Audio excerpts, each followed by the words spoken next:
We have Claire from the cluster. She's the cluster manager of Aerocluster de Monterrey, that is in Nuevo León, Mexico. Then we have José Ramón Natal from Meta Industry 4. José Ramón is the cluster manager. Victor, who is one of the most brilliant minds in clusters that we have within the strategy tools community.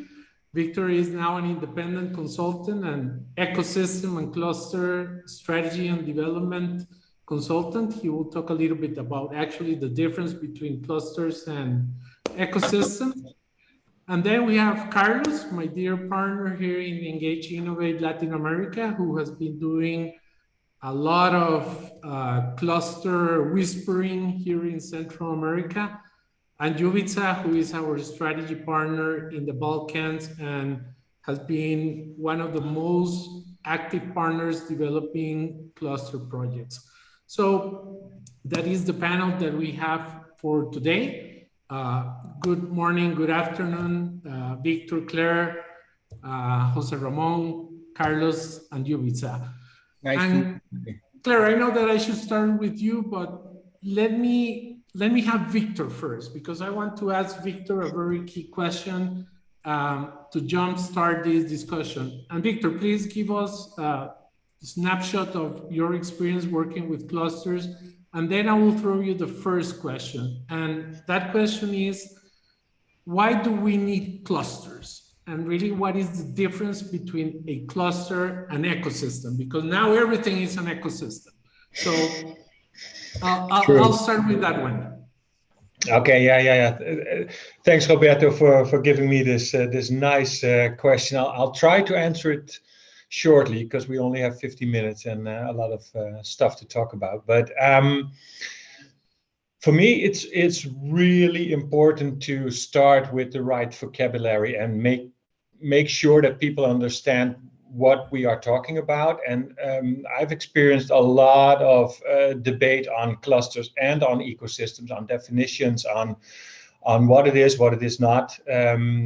Even today here in Denmark, working with a cluster, they see the canvases, for instance, and when it says supercluster, they get confused because what's the supercluster then? And then some of the canvases are ecosystems. Okay, where's the difference? For me, I think cluster, as I have experienced, is most of the times also involved with a regional economic development program or a project.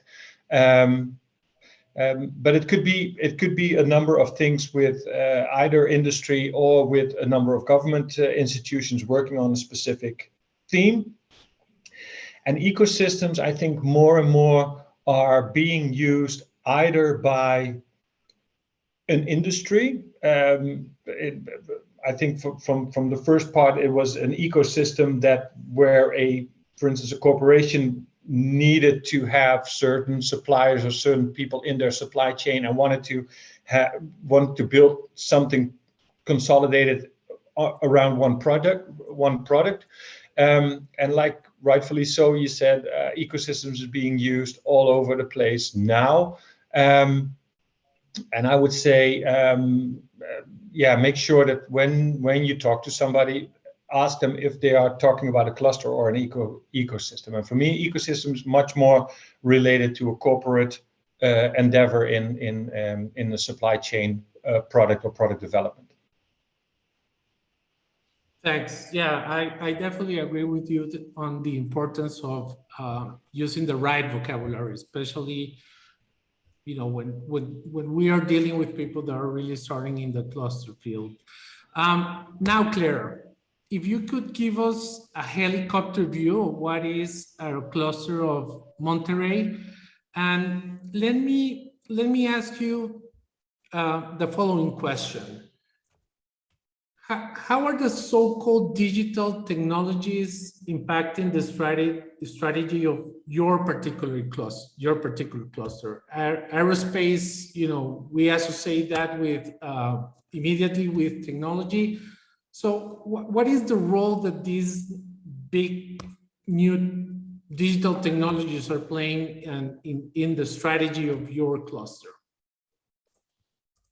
Sure thing, Roberto. Thank you. First of all, thank you for the invitation. It's a pleasure to be here and to see familiar faces that I hadn't seen for quite a few months now. So hi, everyone.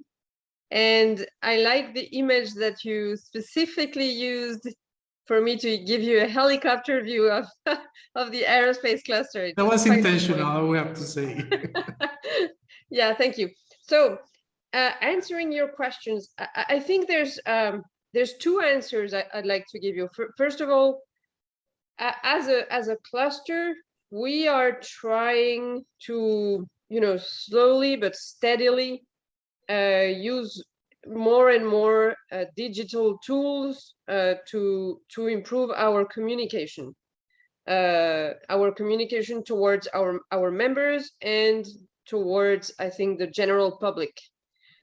So there is an impact of new technologies for clusters and cluster managers and cluster practitioners as well. And in our industry specifically, the implementation of 4.0 tools or digitization tools for the manufacturing industry, I think it's not, well, at least for the broad of the members from the Aerocluster, it's not affecting only the aerospace part of the business. We deal with a lot of contract manufacturers who do, I don't know, machining for small and medium parts, for example, but they sell for the aerospace industry and the oil and gas industry and the medical devices industry and so on. So in the end, anything that they can implement to track, to improve lead times, to reduce human errors, to fasten the decision-making process will affect all of their business. So it's kind of a I don't know, mainstream or transversal benefits, the ones that you get once you hop on the digital manufacturing train, or I should say plane for that matter. Yeah, that's definitely a trend that we see going on. Now, Jose Ramon, you know that I am a big fan of Meta Industry 4. I think it's definitely one of the best run clusters that I know. Can you give us a quick overview of the cluster and what is the big strategy behind Meta Industry 4? Okay, thank you. First of all, as Claire said, it is an honor for us to participate with you. Thank you for the invitation and for having us here again. You are a big fan and I are a great follower. Okay, Meta Industry 4. First, our cluster is located is a Spanish cluster. It's located in the north of Spain in a small region called Asturias. A region with more immigrants, people that are going out the region, that people in the region. It's a high traditional region in industry, in steel industry, mechanical engineering industry, and mining. The cluster gathered around 70 members in this moment, to 2,000 million euros of turnover among the different partners.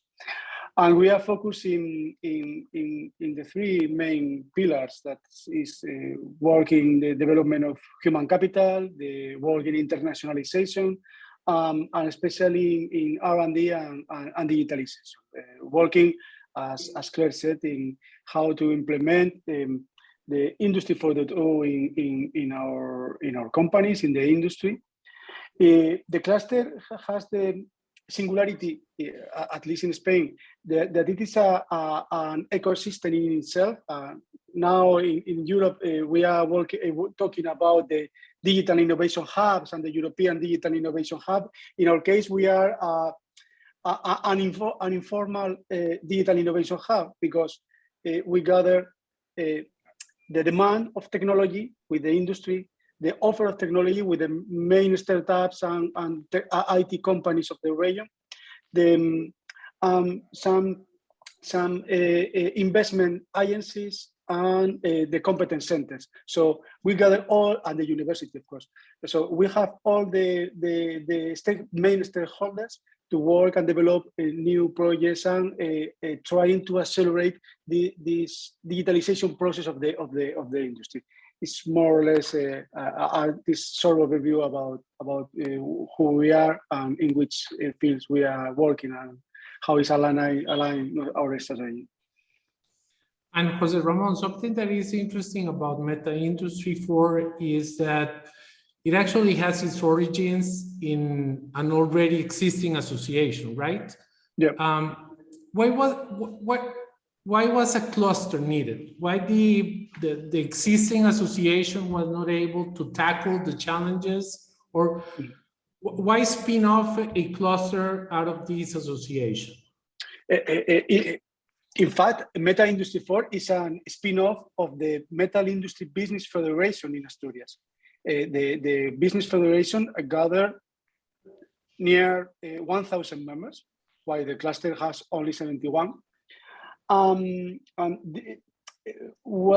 6 years ago, when we set up the cluster, the idea was try to give more added value to the more advanced companies, try to difference or to foster these companies with a strategic vision, a modern vision, and with other more ambition.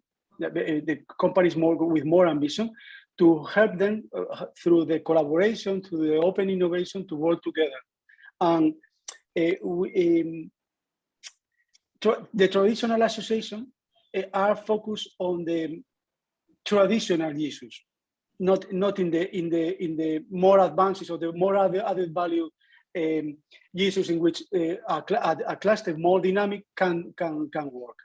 In our case, the Business Federation is focused on the labor agreements, the training for the workers, the traditional training for workers, and so on, and the interaction with the regional authorities in terms of regulations and so on.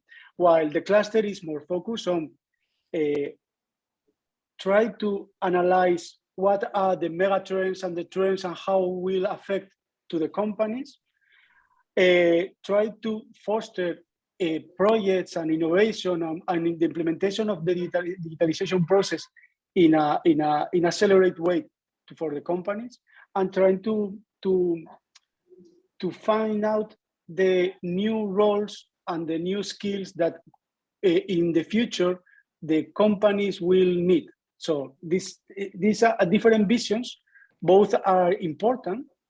One for the present, and the second one, and the cluster for the present and the future, and the near future. So this is the differential between one and the other. So finally, the cluster is needed, and the proof is that in our region, in the last 3 years, 4 clusters have born, and this trend is growing up to follow, to boost the cluster as the tool to accelerate the innovation and the internationalization, the modernization of the SMEs. Thank you, José Ramón. And the three of you, Victor, Claire, José Ramón, you're great cluster leaders. You have been working in this field for so many years, and actually the three of you are featured in one of the reports that actually Victor is a co-author of with Chris on cluster business models. Can you share with us a little bit how was the process of developing the business model that it is featured in this cluster report? was something that you did by yourself? Did you work with the teams? Did you work with the board? Did you open the process with with the members? If you can share some of that process, and what was the result of developing that business model? How it changed the way you were managing the cluster or the strategy of the cluster to what it is today? And maybe Victor, we can start with you. Yeah, thanks, Roberto. The business model of Health Valley, where I was working for the last 8 years, changed quite a few times, I think.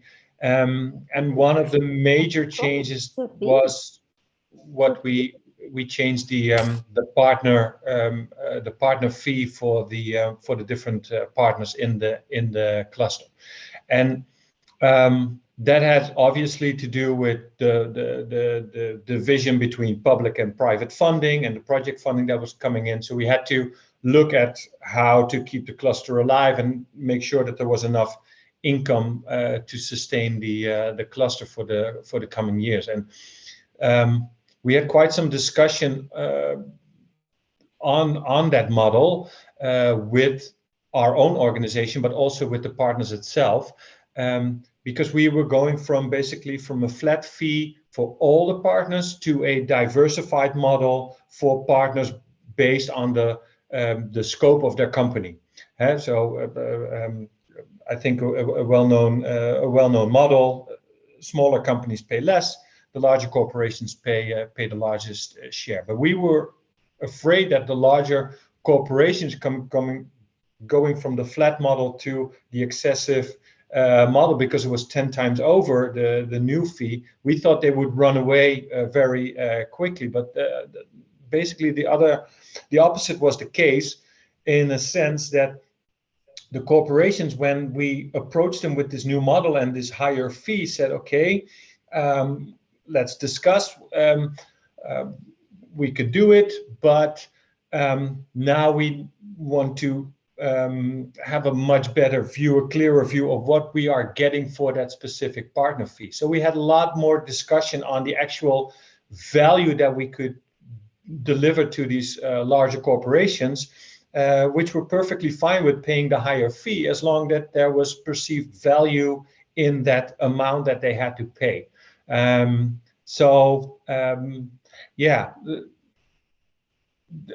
Talk about it with your partners within the organization. Think about different models that you could choose from. You could also just focus on the project and the public and the private funding division. You could say, okay, let's only do project work, for instance. So there's different ways of going about it. But for us, it was a combination of talking to within the organization, talking to the partners, and then after I think a process of 12 to 18 months, we changed it to that new partner fee model. Thank you, Victor. Claire, after you share a little bit, how was the process of working on the business model? I recall that in a guest speaking opportunity that we had with you in Costa Rica, we're talking a little bit about the innovation ecosystem side, because it's obviously very embedded, the triple helix paradigm.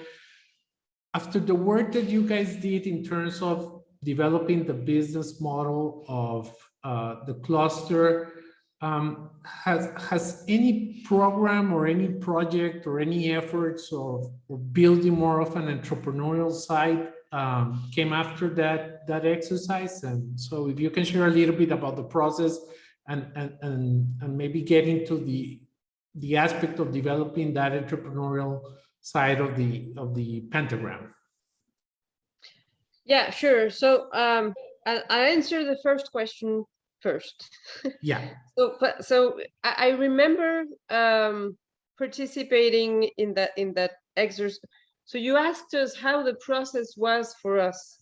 And the first word that came to mind was fun. It was a lot of fun working on this, on the you know, the new construction of the business model for the cluster. We did involve board members, not at the beginning, but once we had quite a few things to show off, then we didn't want the board members to give their opinions on everything, to be completely honest.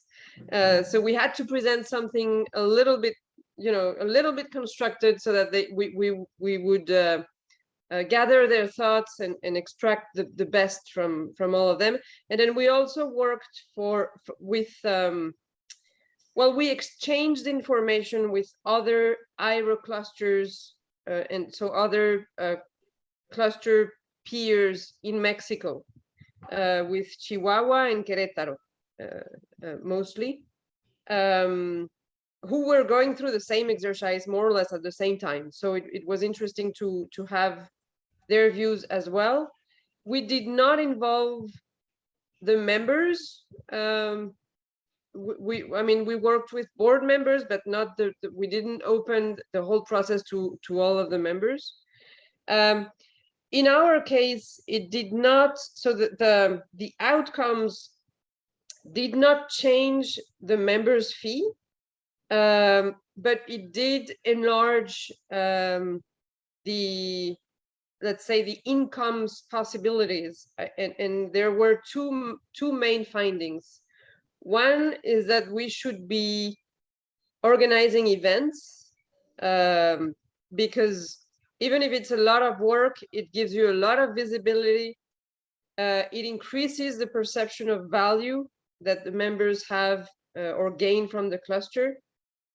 And potentially it can, if you know, if well organized, it can represent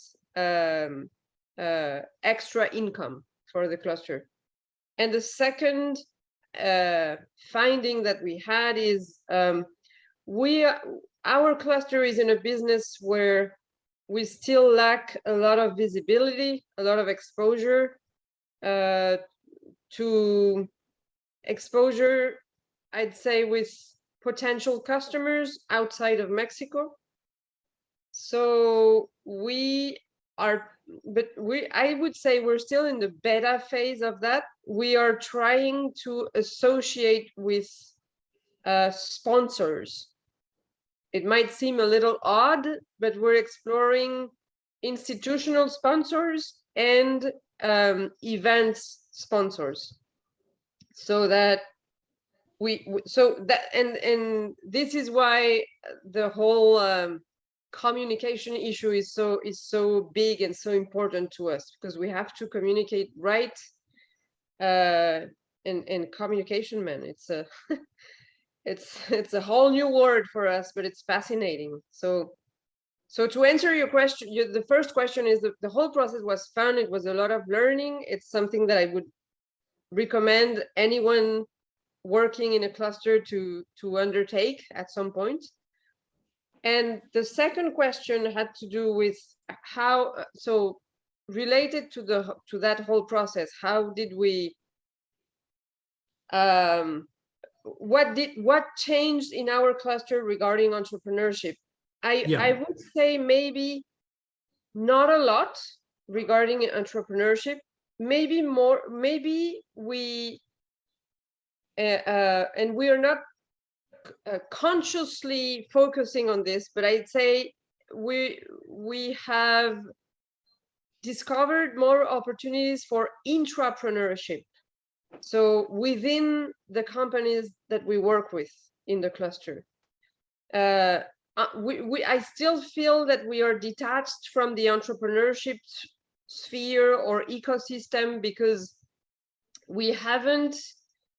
So we're in touch with a few companies that already have their product, and they target a specific niche or a specific market for the aerospace industry or not. But we haven't really worked on establishing a system where we could potentially help building new businesses or new startups or whatever you want to call it that focus on real problems from the industry. Like we have to put problems on display and then make people work on finding solutions to those problems. And that's something we haven't really done. I mean, not outside of the companies. So that's why I was talking about intrapreneurship. I'm not sure if I'm clear explaining this. Yeah, no, it makes a lot of sense what you're saying, Claire. Jose Ramon, how was the approach in the case of Meta Industry 4 of developing the new business model using the strategy tools platform? Specifically, we saw the outcome, which is the cluster business model canvas, but if you can describe and share a little bit, how was that process of developing the business model, and what were the main findings or learnings that came out of that exercise?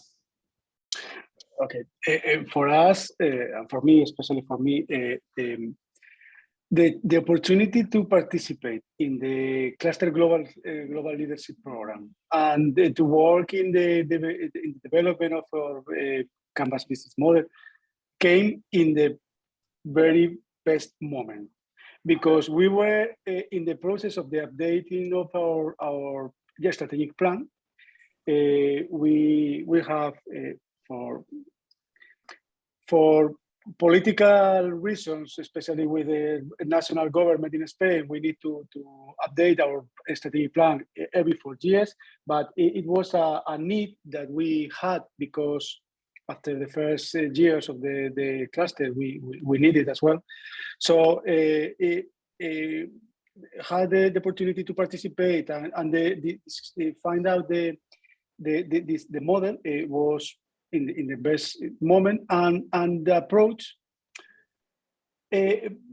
made us have a clear snapshot about the way in which we keep our relationships with all the stakeholders, and how to identify the services and activities and the way that we implement it with our members and the rest of the stakeholders. And at the same time, how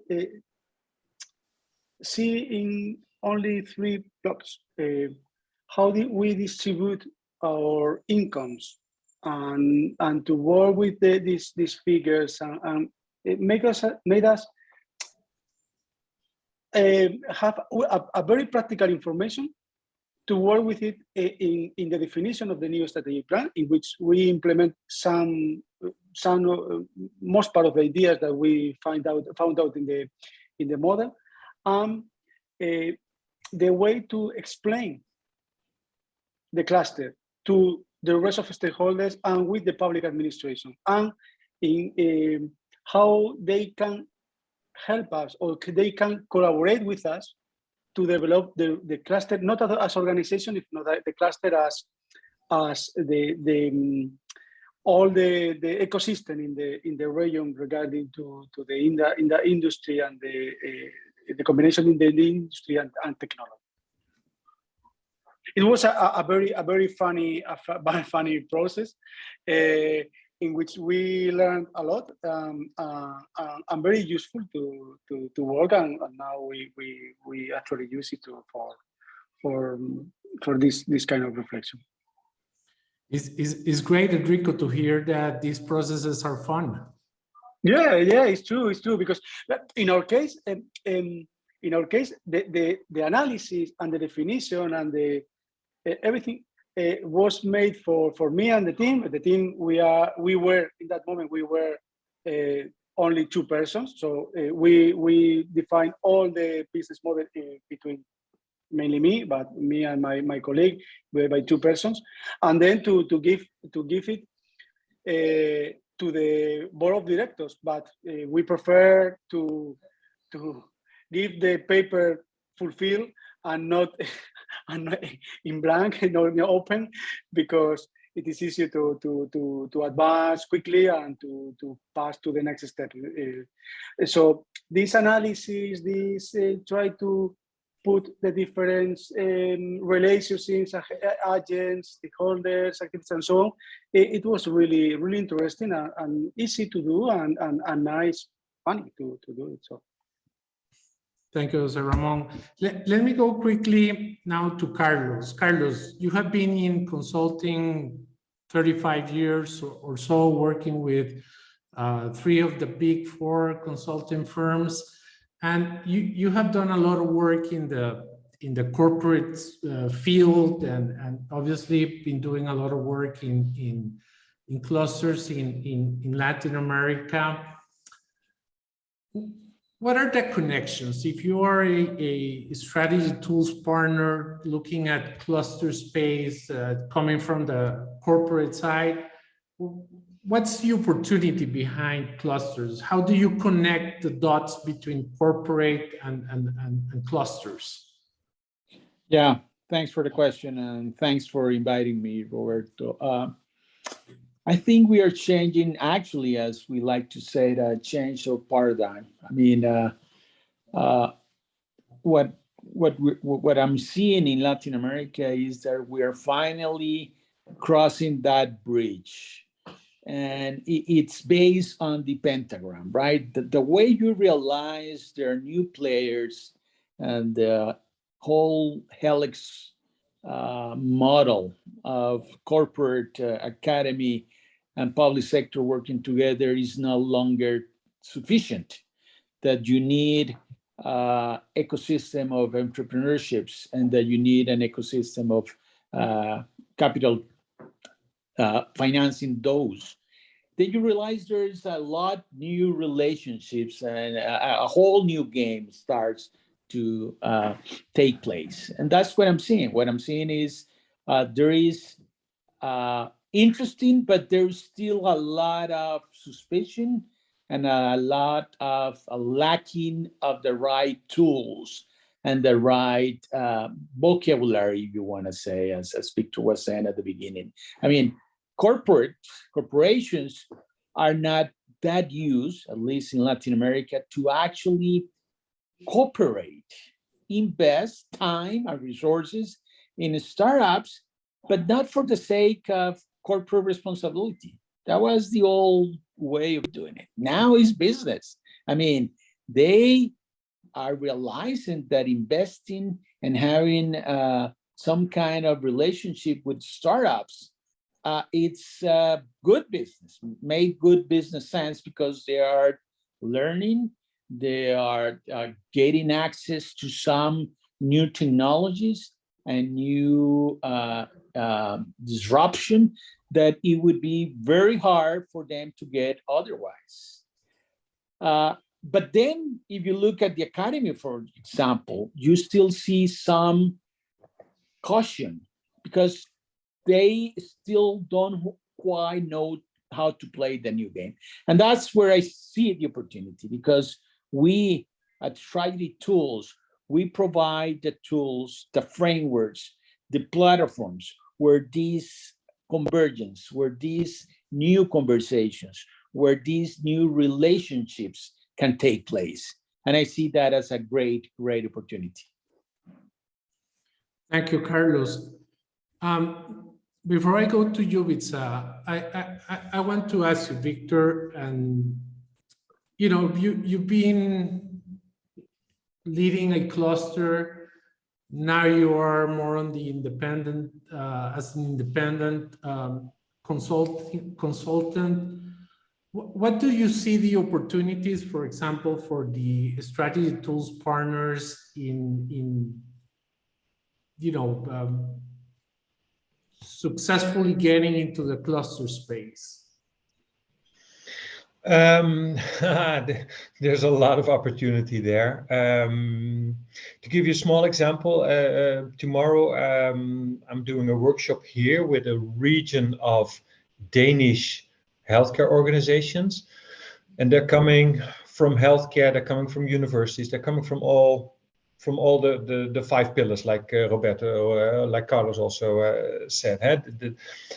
the pentagram model, the shift going from the triple helix to the pentagram model, that is a narrative that that you can work out with the tools from strategy tools. So you can help these organizations understand the shift from their traditional collaboration in the triangle to a more entrepreneurial side with entrepreneurship and capital. And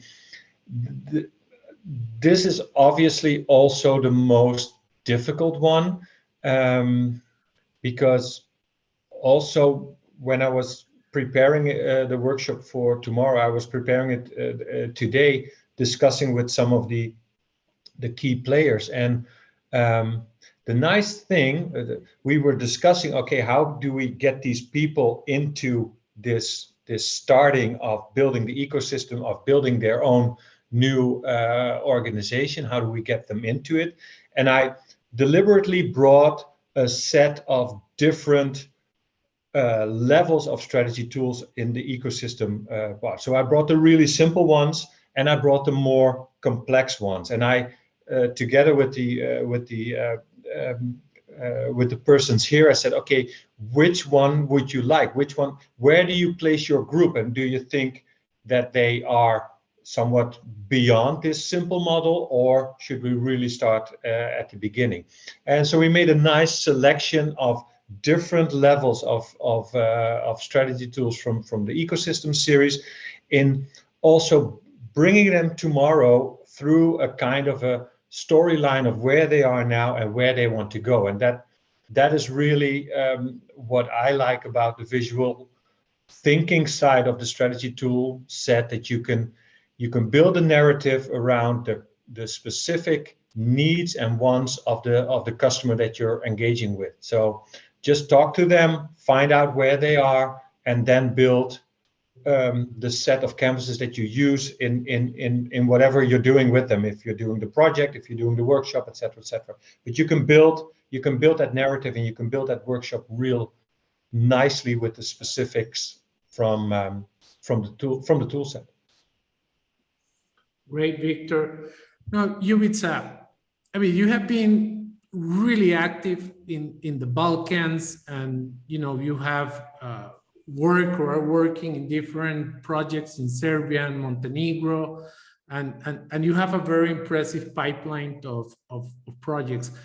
Can you share a little bit with us your experience getting into the cluster space before joining strategy tools, and how you do it? As for example, Rico saying, he would like to get into the cluster space in Italy.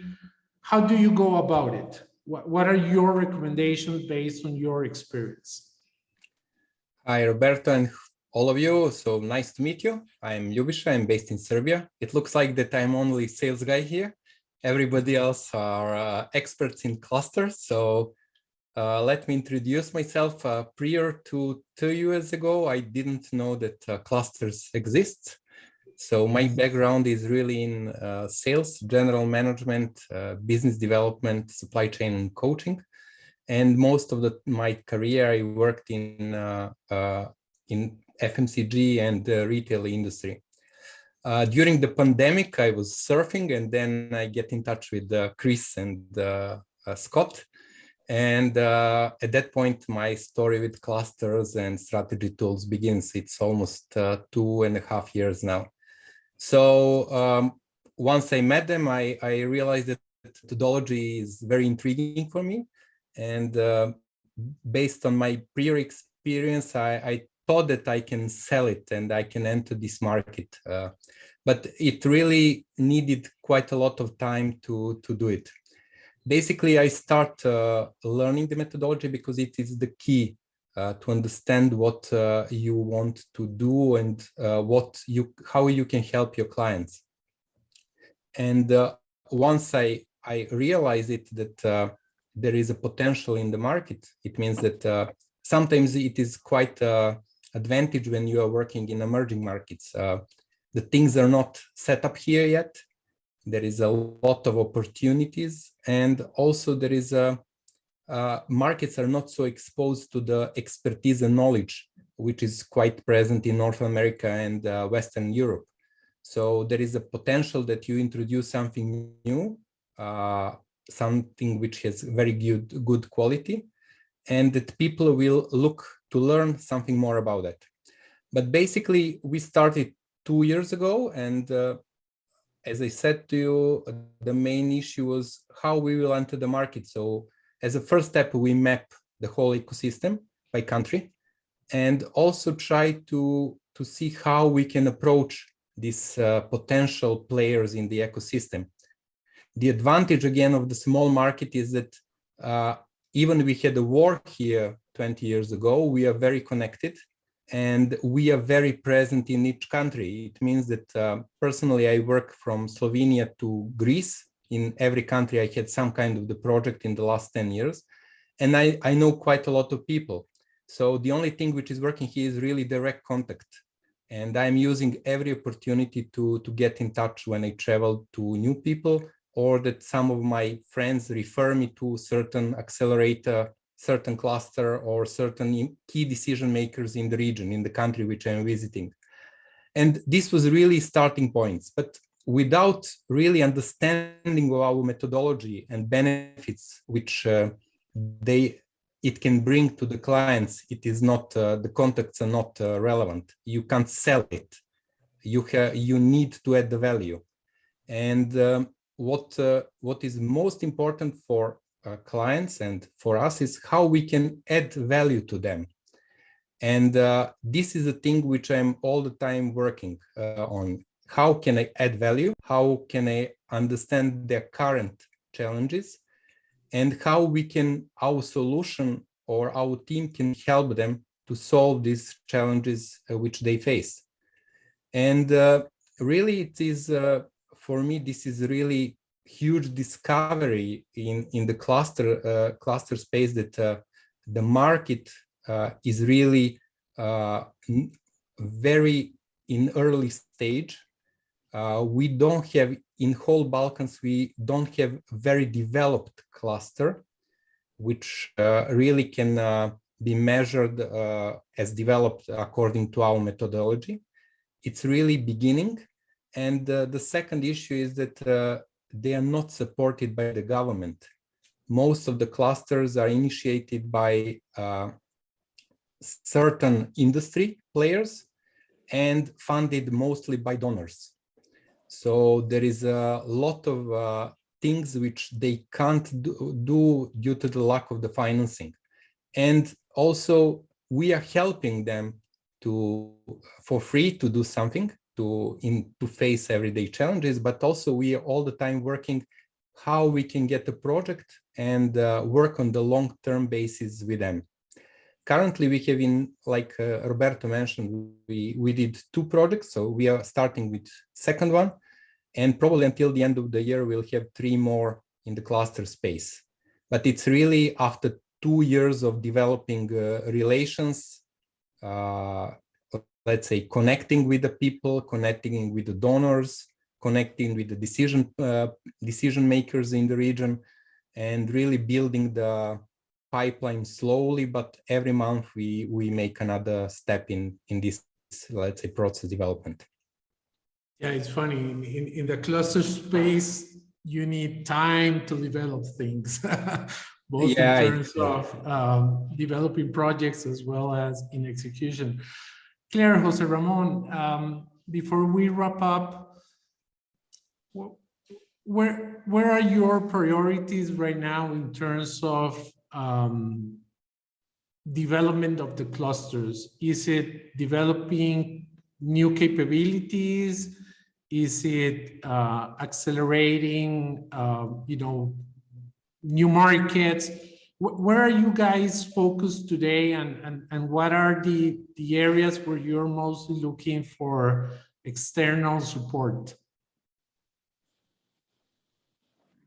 I'll go first. Yeah. So in our case, we're focusing on gaining financial sustainability, which is, I think it's the it wouldn't surprise me if it's the main priority for most clusters today.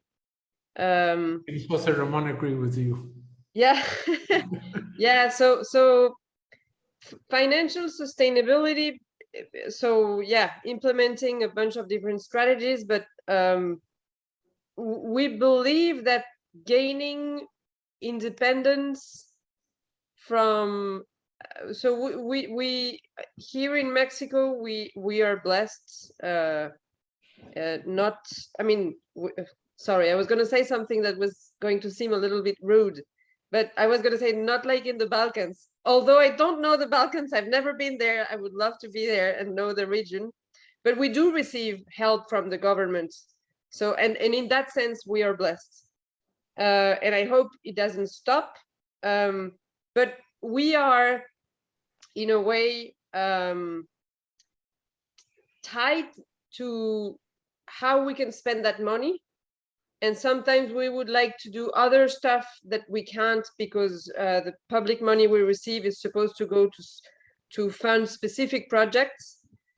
So gaining financial sustainability would, and it's not going to happen tomorrow. It's a long-term project, but I think would help us to gain a little bit more, I want to say, credibility or prestige, something that has to do with external perception of the cluster. Okay.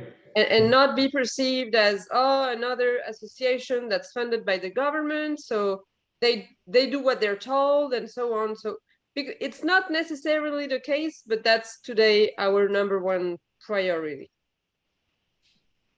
Thank you, Claire. And in your case, José Ramón?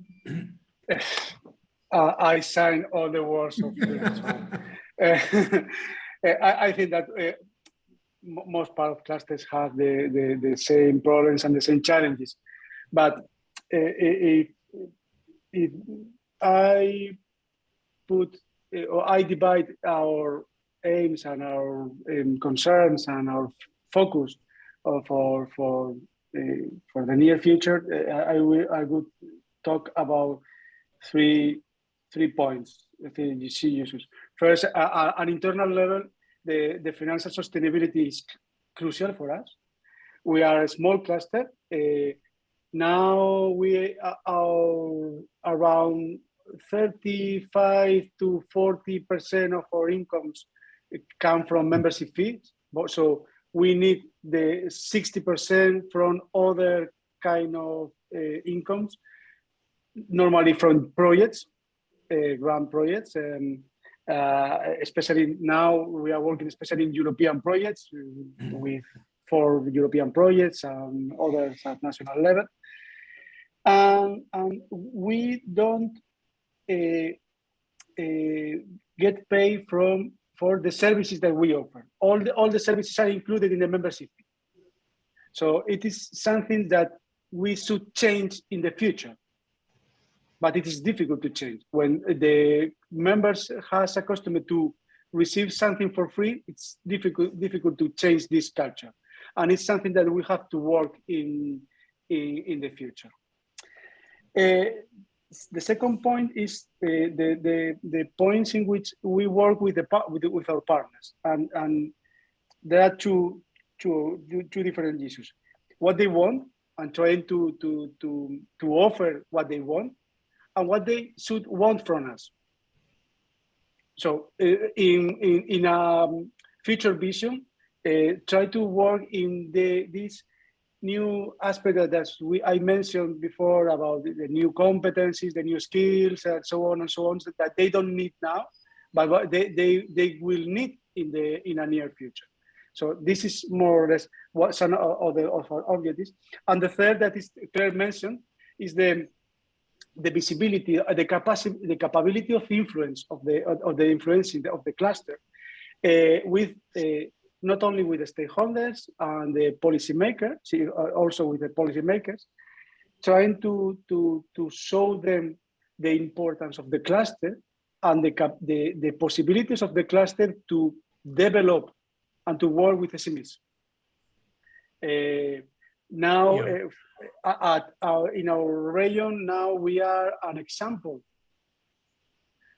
of a cluster that is working with cascade funding from the European Commission to work with companies. So we have the capability to structure funding for SMEs to accelerate the development. So this is the type of visibility that we want, at the same time that other influence in terms of advanced new studies, new reports, and so on, to work together with the policymakers in the implementation of these needs for the industry.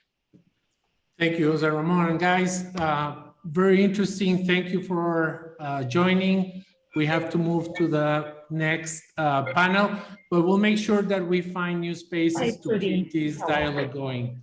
So Enrico, thank you very much for having us. I think it's been a great discussion. And José Ramón, Carlos, Victor, Claire, Ljubisa, thank you for joining.